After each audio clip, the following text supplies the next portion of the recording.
మీ అందమైన ప్రయాణం ప్రారంభించండి. 39 మీరు తల్లిదండ్రి అవ్వాలనే కలలను సాకారం చేయడానికి సహాయపడుతుంది. నమస్తే, welcome to Suman TV. Breast cancer ఇటీవల కాలంలో మహిళల్లో ఎక్కువ చూస్తున్నటువంటి క్యాన్సర్, కానీ దీని మీద చాలా రకాల అపోహలు అయితే మహిళల్లో కనిపిస్తూ ఉన్నాయి.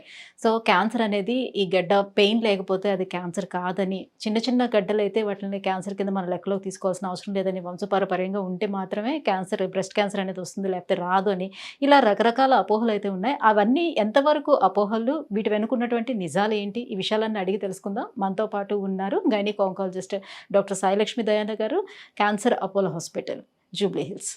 Hello ma'am. Hello ma'am, breast క్యాన్సర్లో చాలామంది లేడీస్లో ఉన్నటువంటి కొన్ని అపోహల్ని ఇవాళ క్లారిఫై చేసుకోవాలనుకుంటున్నాం. సో బ్రెస్ట్ క్యాన్సర్ అనేది మహిళల్లో ఏ రకంగా డెవలప్ అవుతుంది? యాక్చువల్లీ బ్రెస్ట్ క్యాన్సర్ పాల ట్యూబ్స్లో స్టార్ట్ అవుతుంది.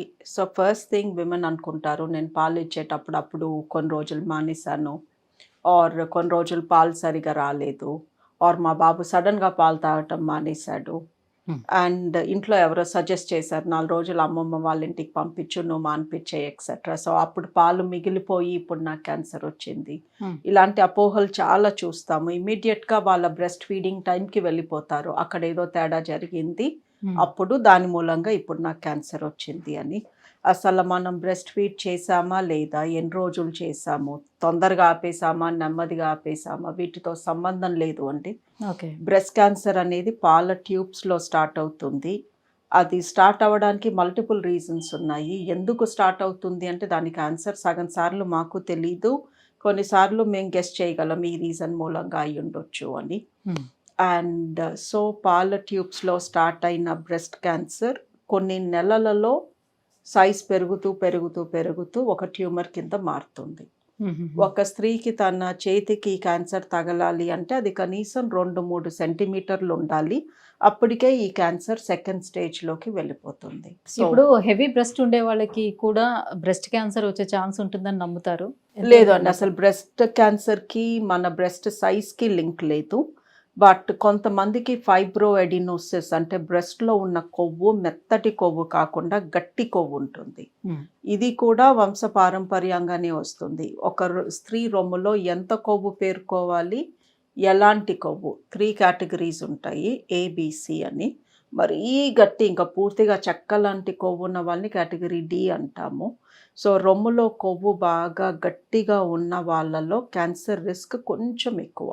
ఆ కొవ్వులో రాదు, పాల ట్యూబ్లోనే వస్తుంది, బట్ అలాంటి కొవ్వు ఉన్న వాళ్ళకి బ్రెస్ట్ క్యాన్సర్ వచ్చే రిస్క్ ఎక్కువ. Okay okay. సో చిన్న చిన్న గడ్డలుగా తగులుతున్నప్పుడు దానికి భయపడాల్సిన నెసిటీ ఎంతవరకు ఉంటుంది?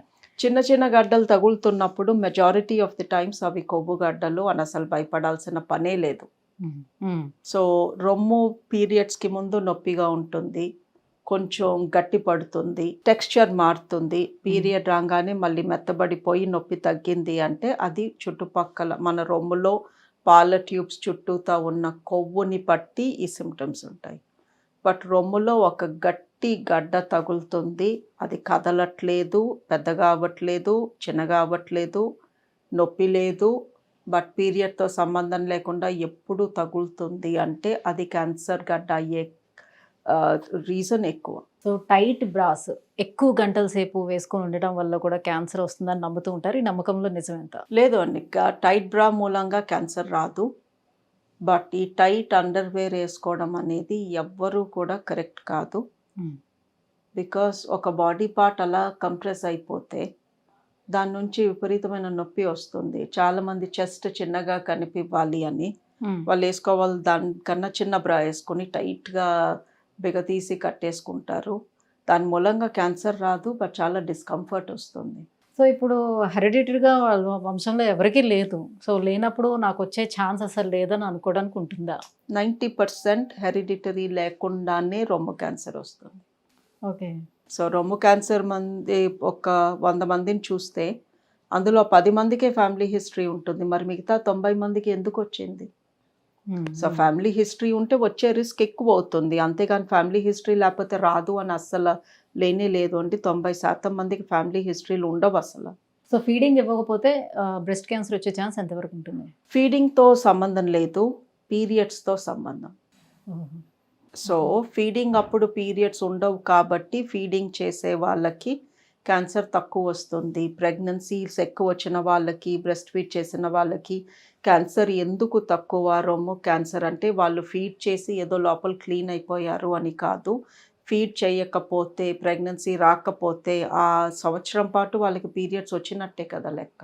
సో ఒక స్త్రీకి ఎన్ని మెన్స్ట్రువల్ పీరియడ్స్ వస్తే తన రొమ్ము క్యాన్సర్ రిస్క్ అంత ఎక్కువ. సో బ్రెస్ట్ క్యాన్సర్ రావటానికి ఎక్కువగా చేస్తున్నటువంటి అంటే తెలియకుండా చేస్తున్నటువంటి మిస్టేక్స్ ఏంటి? ఒబిసిటీ. మనం ఎంత లావుగా ఉంటే ఆ కొవ్వు నుంచి అంత ఎక్కువ ఈస్ట్రోన్ అనే హార్మోన్ వస్తుంది. మనలో ఎంత ఈస్ట్రోన్ ఉంటే మన బ్రెస్ట్ క్యాన్సర్ రిస్క్ అంత ఎక్కువ. సో ఎంగేజ్లో వాళ్ళకి బ్రెస్ట్ క్యాన్సర్ వచ్చే ఛాన్స్ చాలా తక్కువ అనే నమ్మకం ఉంది. ఎంతవరకు కరెక్ట్? కరెక్ట్ కాదు. బికాజ్ ఇప్పుడు మా దగ్గరకు వచ్చే బ్రెస్ట్ క్యాన్సర్ పేషెంట్స్లో సగం మంది 50 లోపే ఉంటున్నారు. ఒక 25% 35 లోపు ఉంటున్నారు. ఓకే. సో సో యంగ్ పీపుల్లో చాలా మందికి క్యాన్సర్ చూస్తున్నాము. మరి ఎందుకు వీళ్ళలో ఎక్కువ వస్తుంది అంటే కారణం మాకు కూడా అర్థం కావట్లేదు. బట్ చేంజ్ అవుతున్న మన లైఫ్ స్టైల్ అయి ఉండొచ్చు అండ్ అన్హెల్తీ ఎన్వైర్న్మెంట్. ఎవ్రీథింగ్, మన గాలి, నీరు, ఫుడ్, మన లైఫ్ స్టైల్, మన స్ట్రెస్, మన lack of sleep, everything is contributing. So మెన్స్లో అసలు బ్రెస్ట్ క్యాన్సర్ అనేది రావడానికి అసలు అవకాశం లేదు. మెన్కి కూడా బ్రెస్ట్ ఉంటుంది, ఒక చిన్న బ్రెస్ట్ ఉంటుంది, ఆబ్వియస్లీ మనందరికీ తెలుసు.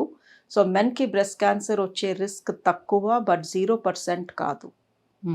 బట్ మెన్కి కానీ పొరపాటున ఎక్కడో చాలా కొంతమందికి రొమ్ము క్యాన్సర్ వస్తుంది.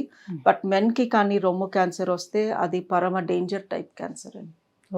Okay. It's very very aggressive. చాలా తొందరగా వేరే బాడీ పార్ట్స్కి వెళ్ళిపోతుంది. చాలా ఇప్పుడు ఉమెన్ లోని చేసే ఈ ట్రీట్మెంటే మెన్ లో కూడా చేయటానికి అది సాధ్యం కాదా? మనకి చాలా తొందరగా జరుగుతుంది కదా. చాలా తక్కువ మందికి వస్తుంది.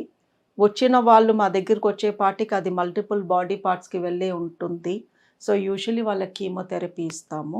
బట్ ఎందుకు లేట్ అవుతుంది అంటే ఒక మ్యాన్కి రొమ్ము దగ్గర, నిప్పుల దగ్గర ఏదన్నా గడ్డ, మంట, నొప్పి ఆర్ కొంచెం స్వెల్లింగ్ లాగా వచ్చింది అనుకోండి, ఏ దోమ కుట్టిందో ఈ కుట్టిందో అనుకుంటారు, కానీ ఇది క్యాన్సర్ అన్న థాట్ వాళ్ళకి రాదు. బికాజ్ నాకెందుకు రొమ్ము క్యాన్సర్ వస్తుంది అన్న కాన్ఫిడెన్స్తో వాళ్ళు ఏదో ఇన్ఫెక్షన్ అనో, ఏదో ఆయింట్మెంట్ రాసుకోవడమో, ఏదో తగిలింది అనుకోవడమో చేస్తారు. చాలా లేట్గా మా దగ్గరకు వస్తారు. సో మెన్కి కానీ నిప్పుల దగ్గర కానీ రొమ్ము ఏరియాలో కానీ ఏదన్నా తేడా కనిపిస్తే తొందరగా రావాలి యాక్చువల్లీ. రైట్. స్త్రీలలో కూడా చెస్ట్కి ఏదైనా తగిలేటప్పుడు ఆ బ్రెస్ట్కి అది గాయమైనప్పుడు ఇది క్యాన్సర్గా మారుతుందనే నమ్మకం కూడా ఉంటుంది. ఎంతవరకు కరెక్ట్ అది? కరెక్ట్ కాదండి. అసలు నొప్పి గాయం తగలటానికి గాయం క్యాన్సర్ అవ్వడానికి లింక్ లేదు.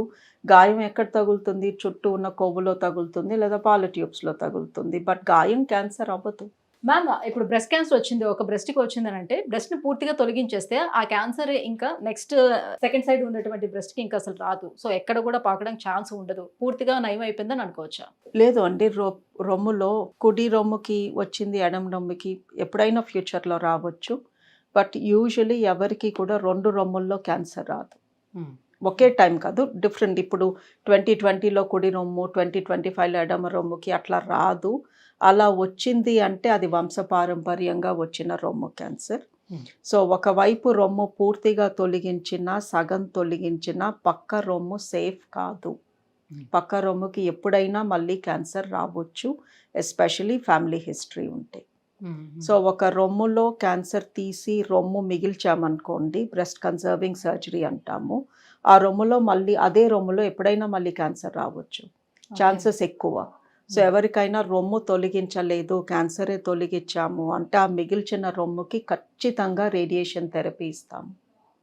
ఎక్స్రేస్ పంపించి ఆ మిగతా కొవ్వు, పాల ట్యూబ్స్ ఏవైతే మిగిలాయో వాటిల్లో క్యాన్సర్ రాకుండా రేడియేషన్ ఇవ్వాలి. పూర్తిగా రొమ్ము తొలగిస్తే మట్టుకు ఇంకా అటువైపు ఆ వైపు రొమ్ములో ఇంకెప్పటికీ క్యాన్సర్ రాదు.